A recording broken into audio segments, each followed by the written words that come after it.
What's going on, everyone? Juicebags here, and welcome back to some Dungeon Defenders 2. This time on the PC, and I'm jumping right on in to knock out the main monthly mission, Mesmerization. Without further ado. Alright, now I discussed it in my PS4 live stream that I thought the easiest way to complete the PC's monthly mission and get that second Dragolich, the Caustic Dragolich, is going to be on the Harbinger's warship. Now, you want to basically set up an eternal loop in Wave 1, and the difficulty that you choose really is based off your gear. You can do this on essentially any difficulty, but you want to make sure that your geysers are not one-shotting the mobs. Ideally, they take at least 3 or 4 geyser bursts to kill each mob. I did it on Nightmare 4, and I actually should have toned down my gear just a little bit, as I was only getting about two geysers. Now, the geysers, of course, are going to give us the knock-up. We're going to be using Frosties and Serenity R's to get the slow. Now, you got to have the passive on the trinket for the slow and the Serenity R, of course, and you need to make sure you do not have your Purge Evil weapon equipped, as Purge Evil will basically ruin this whole thing and just blow everything up. Now, we're going to go ahead and set the map up 4 knockups, essentially. We want 5 to 6 geysers per lane. Of course, we're going to have to get some blockades down there first, just to be safe. These actually were completely unnecessary, but I threw them in anyway. You could go with just the geysers and not really have a problem, as nothing makes it through. But I went on and put the blockades in, and then we're going to switch on over to the Huntress here and get those geysers set up. Actually, it looks like we're going to the Monk. And we're going to put the big Serenity R on the Monk here and make sure we're covering plenty of room. Now, this particular how-to guide, it takes about 90 minutes to do the monthly. And this is for someone that does not have the Unholy Squire Sword. If you have the Unholy Squire Sword, this becomes completely 100% AFKable. And you can just completely ignore what's going on. Now, for the most part, I completed it in 90 minutes, and I sat here and watched a movie during, so I was not 100% paying attention. But if I had that Unholy Sword, I wouldn't have had to pay attention at all, as I'm going to have to manually taunt everything.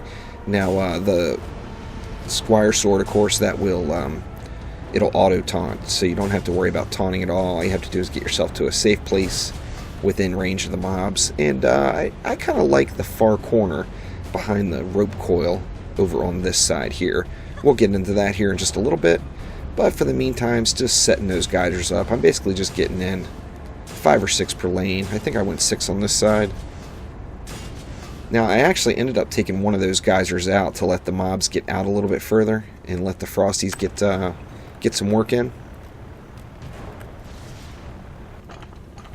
But from here, we went back on over to the Monk and got some Serenity R's laid down for that slow.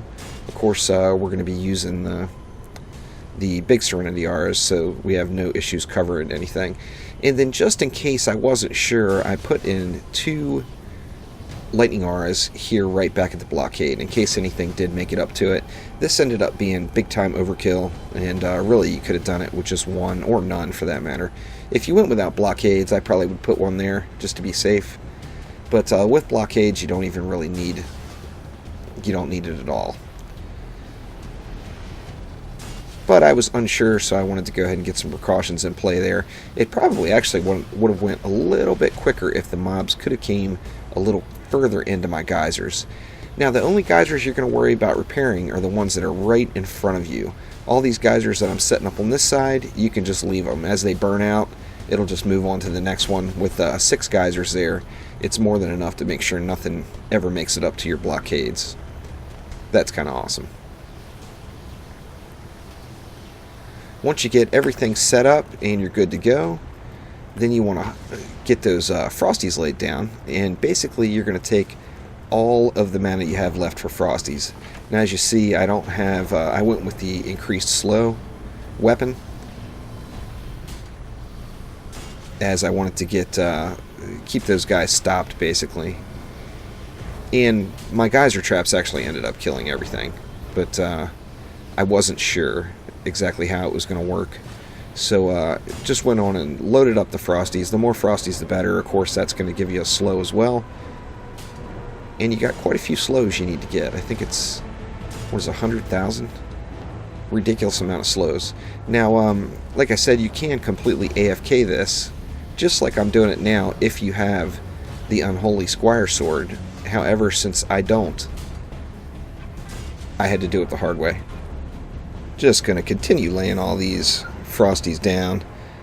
Still got a little bit more left to spend, so going to go ahead and just dump it all by putting even more Frosties up right back here. The more the merrier with the Frosties for the most part, as they're going to be providing quite a bit of your slow. Now your Serenity Aura, of course, is going to catch everything that rolls in, but when you've got to get 100,000, you want as many slows going off as you can. No doubt about it. Now once you get all of your Frosties laid down, you can go ahead and switch it up and get your DPS in the mix. Now I'm leaving my Squire and my Hero deck, that way I've got somebody to taunt with, and that's just my regular old Waller, nothing special. Just anybody with a taunt will do, so any Squire you got. Now that I got my DPS out, to make sure that our core is going to stay alive, we have to course burn the cannon in wave 1. So he's going to run right over to the cannon here, and we're going to go ahead and just blaze it down.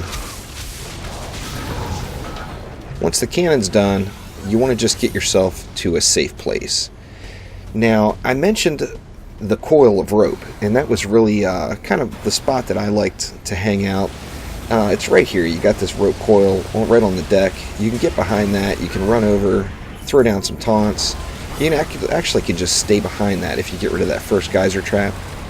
And the meteors are not going to hit you at all. So, you know, as you see, you can stay right there as well. Those guys actually all died. So you don't want to, you want to catch them before they're dead, obviously. And then as you run with it, you'll get a little bit more and more practice to get the setup exactly how you like it. Now, like I said, probably after about 30-40 minutes, you actually don't have to taunt anymore. Now, if you do have that Unholy Sword, you can just stand right here and it will auto-taunt for you, and then you can just turn around and watch TV and not pay attention at all as it runs until it's finished.